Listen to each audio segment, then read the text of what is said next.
these discounts, 20% off, are awfully tempting. Would you get one of these store cards? I want to be absolutely clear. No, I would not get one. That's if clear. If there's any kind of confusion, I think they're a bad idea. They're very enticing, which is why the average American household has $8,300 in credit card debt. So what's in it for the store? Why are they so anxious to sign us up for this? Is it because they're planning on getting more money out of interest payments from us? Well, there's two reasons. One is we spend more money when we use a credit card. There's no question about it. And then secondly, on these private label cards, they make a lot of money. So there's a huge difference between these private label cards, these store cards, and the interest rates we pay there, which average about 24%, and the interest rate that we pay on what's called a prime card, like a Visa or a MasterCard, which averages about 12%. So these cards are really profitable. Well, we know that the Credit Card Protection Act of 2009 goes into effect in February. Won't that help a lot of those sort of predatory practices?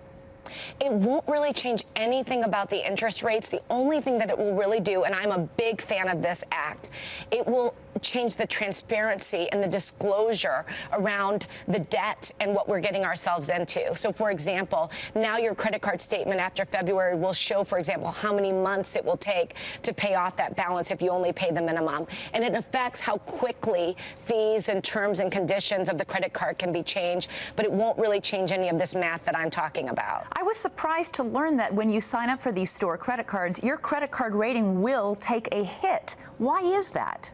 It absolutely lowers your credit score when you open up one of these new accounts. So first and foremost, just opening up a new account lowers your credit score. They like to see longer, older credit history, and a new credit card makes your credit history younger or newer. And so for them, that suggests that you're more of a credit risk and it takes your score down.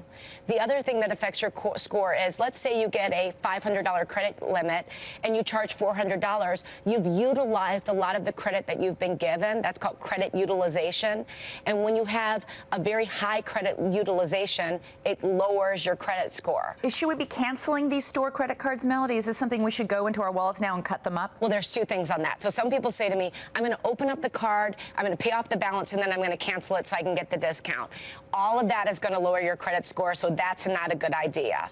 Other people say, and I've been very clear about this, cut up and cancel these extra cards that you have in your wallet. Now, in canceling the card, I want to be very clear.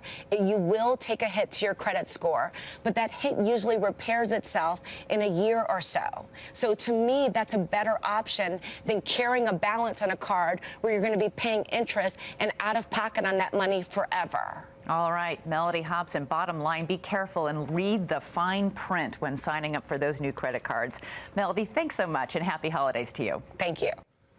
And you can go to abcnews.com and click on GMA to find out more of Mellody's advice about those special store credit cards.